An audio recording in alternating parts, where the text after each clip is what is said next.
my last video, I showed how I made and waxed paper to make them look vintage. Today I'm pushing it a bit further. I'm going to use some fabric and embroidery, even some old maps, and I'm going to show you what to do if the waxing goes too far. Plus I've got a couple of variations with the waxing process to share with you. And then I'm going to show you how you can put all these elements together to create a pleasing composition in this collage on a wooden panel. These are the papers that I waxed in that last video, and I'll link that up the top here if you're interested in seeing it. And I've got these handwritten pieces plus some computer printouts, all sorts of things, stencils, an old book page. And you can see the wax is very thick on these pieces, and I wondered whether ironing them between some pieces of paper would remove some of the excess wax. You could use any rough paper for doing this. I've got lots of this old newspaper, print paper left over from when I did my bookbinding course. And it's thin but really absorbent. And I've got this ironing mat, I put it on my table, I put several layers of paper, and then I put the pieces of wax paper in between. And even on this first pass, you can see it's removed quite a lot. It's changed in colour. It has stuck a bit to the paper, and I did go over it a couple more times just to get rid of the really sort of cloggy wax that you can see on the top. And I think it really improved the texture. I mean, you might want it sort of really thick and waxed, like it's been under candlelight for a long time. But for my purposes, I wanted to have both a paler look and a more even look. And it seemed to work really well. And all these pieces of paper, they absorbed the wax. And what I did at the end of the session, I had quite a lot of these, and I just added them to my compost heap because it's all natural, so it would break down. I've got all these elements now in a state that I like them, but would I have enough to make a pleasing collage? And I decided I didn't, and I looked around for some other things. And these are all my samples that I've been making for this project I'm doing on Elenor Glanville. And I got this figure here, and I'd love to add a figure to the collage, but it's mostly fabric with just a bit of embroidery, so I wanted to see whether that would work with the wax. And I've got these old vintage maps as well that a friend gave me that I thought would tie in, plus some more drawings that I've done. So I got some of the materials I already had and prepared them for the collage. I wanted to make the writing, I didn't want too many borders, and I played around for ages with all the elements and then did another waxing session. In my last video, a kind viewer pointed out she thought I might have had the temperature on too high, which is why I'm getting a lot of smoke from the beeswax. So I've noted that, and the time I did after this, I did it lower, and I think she was right. This matte paper, it's quite thick, so I'm having to put quite a lot of extra wax just to make sure it gets absorbed. And I do enjoy this process. It's just really kind of hands-on, and it was exciting to see whether it would work on this mostly fabric piece. I had no idea if this would be successful, and it took quite a lot of wax to really soak into it. That's one thing I found using fabric rather than paper, is that it absorbs a lot more, and I had to really make sure that I'd got every bit covered.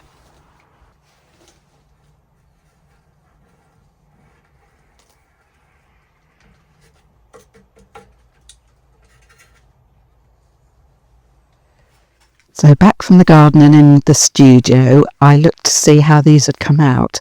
And although again I think there's too much wax on them, I'm really pleased by how translucent they've sort of really transformed into solid objects now. But again, I wanted to take the excess wax off, so I'm doing exactly the same thing, using lots of paper and the iron on a low setting, and just taking off the excess. Quite exciting to see what they look like when they come out.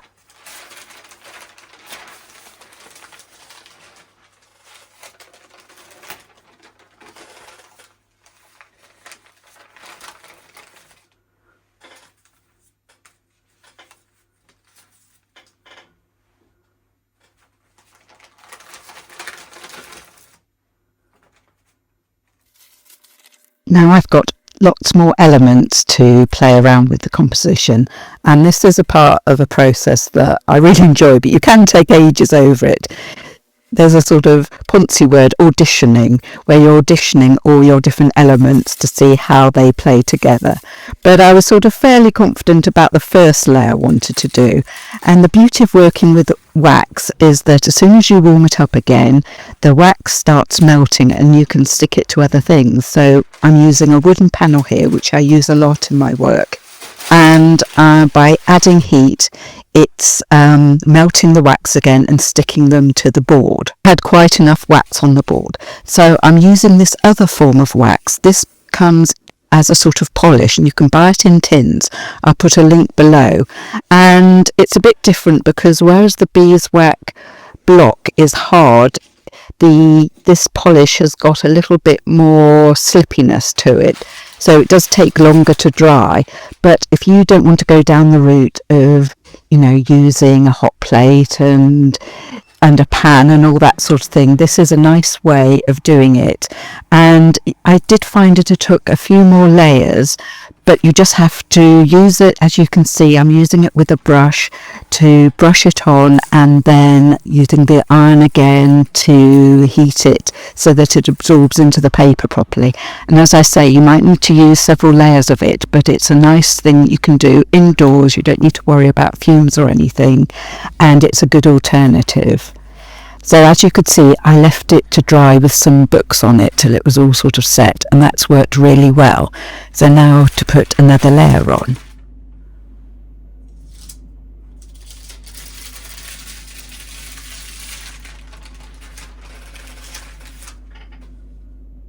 Now I'm adding my hero piece, which is this figure I've drawn and then turned into an embroidery of Elenor Glanville.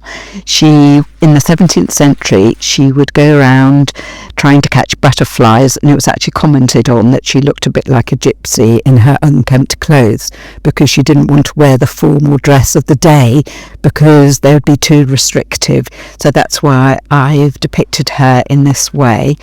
And I'm using the beeswax from the tin, and at this stage I'm not sure there's going to be enough to stick it down, but of course there's wax already on the paper underneath, and also a lot of wax in the fabric. As I said, that absorbs more than the paper, so I'm hoping that when I heat it up again using the iron, that will stick it down.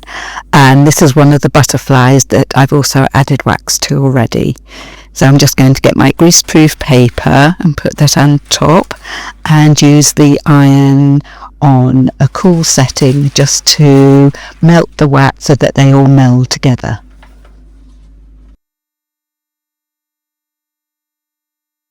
I left it for a good while so to give it time to really cool down and set. And as I peeled this piece of paper off, I was really pleased how it's just sort of melded all together. That's what I love about using wax. It kind of really beds everything down and gives this just beautiful mellow effect. I then wanted to push the experiment a bit further and see if I could actually embed some plant material, because I always like to use some sort of plant material in my work. And I've got some little pressed leaves, and I think that was an honesty head that you saw me using. And I'm also sort of finishing off some area. This area I didn't really like it, so I'm adding a bit of muslin to it. And I've got this little iron that I use for patchwork sometimes, and it's really good for sort of getting into all the little corners. And you can see how the wax is melting because it's becoming more translucent. And actually it really worked well with these plant elements, so I think there's lots of potential there for some more work. I wanted to soften this edge here where these pieces meet, and I thought a nice thing to do would be to write out Eleanor's name using my ink and dip pen like you saw in the last video, and just add this piece. I think I just did it on some tissue paper and it tore a little bit, but of course the wax acts like glue, so I could just bed that down with the rest of it. And I deliberately gave it a sort of rough edge so it would break up the lines just a little bit.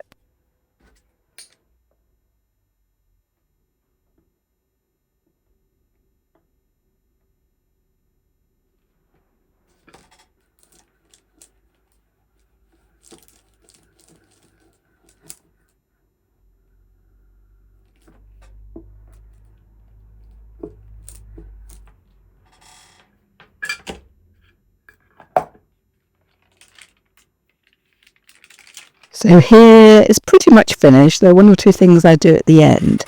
And I wanted to try actually using what they call proper encaustic wax. You can see the packet I've got on the left there. And this has beeswax in it, but it also has something called damar, which is a kind of resin. And it was used with oil paints, I think. And what it does, it helps the wax to harden, makes it clear and gives it more durability.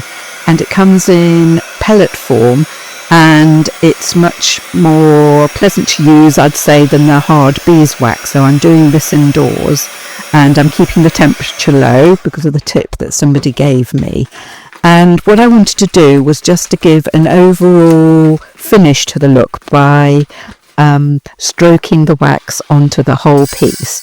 And I've got a heat gun here. You could use a hairdryer. I just had a heat gun from some other project ages ago, and I fished that out, went down to the garage, looked in a box and found it. And what you saw me doing initially was heating up the surface first, because if the surface is warm, then the wax is going to go on it much more evenly. And I'm using the same hot plate, and I'm just putting a few pellets into a metal bowl and gently melting them down.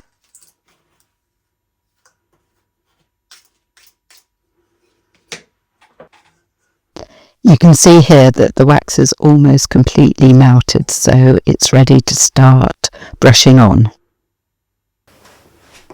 First of all, you can see me using it just to secure some of the edges. Although they've stuck pretty well, I can peel them up again. I mean, that is actually one of the disadvantages and advantages of wax. You can always peel things up and rearrange things. I really like that because I do tend to change my mind a lot till I've come to my decision. But in order to really secure it down, you do have to make sure that you've done enough layers and everything's securely in place. So I'm putting a little bit down, and again I'm just, because it's been a little while since I actually warmed it while I was doing that, I'm making sure the surface is nicely primed to take the wax. So this is in fact the sort of third way that you can do wax. It's very similar to using the block, but as I say, you get a more refined finish with it. And I think going forward, when I play around with this method more, and I'm definitely going to because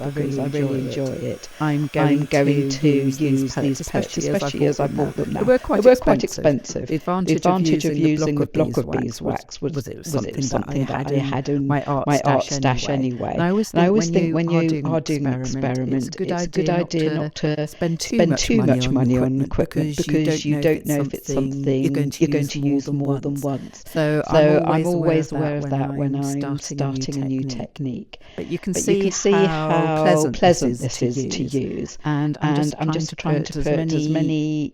I'm trying to do this really evenly. I'm using this nice broad brush, and a tip here is do use a bristle brush rather than synthetic, because synthetic could always melt. Although I think at this temperature you'd be okay. And you want to try and keep the wax moving because it's amazing how quickly it starts setting. And I'm just going over it, and then again after I finish brushing it on, I'm using the heat tool, and this helps sort of get the wax to really sink into the surface, and again helps to even it up.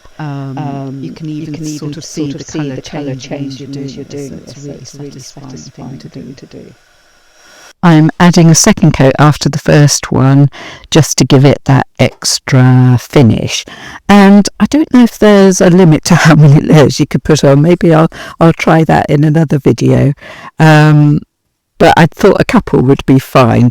But it's going to protect this piece because it's going to be displayed as part of my exhibition on Elenor Glanville, and I want it to, it's not going to be in a frame, so I want it to be quite durable.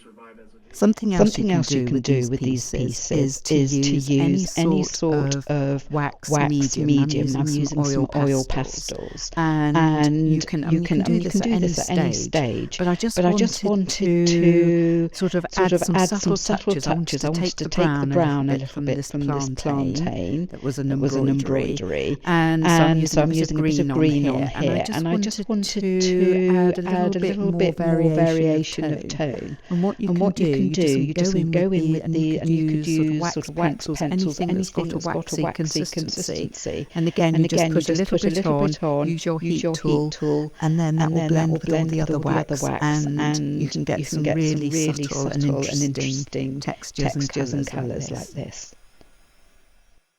I thought I'd add a bit of white to Eleanor's chemise, so it was sort of fairly obvious that this was kind of a flimsy, translucent type fabric that she was wearing, and I thought the whiteness sort of made the figure stand out. So here's the finished piece, and I'm pleased with how it's all come together, and I think it really fits in well with the body of work I'm making about Elenor. And I'm going to use some of the waxed papers to make a book, and I'll show you that in a forthcoming video. But what do you think of this wax method? Is it something you would try? Do you think you'd prefer one method over another? And do you have any ideas what I could try waxing next? Because I think I'm definitely addicted to it.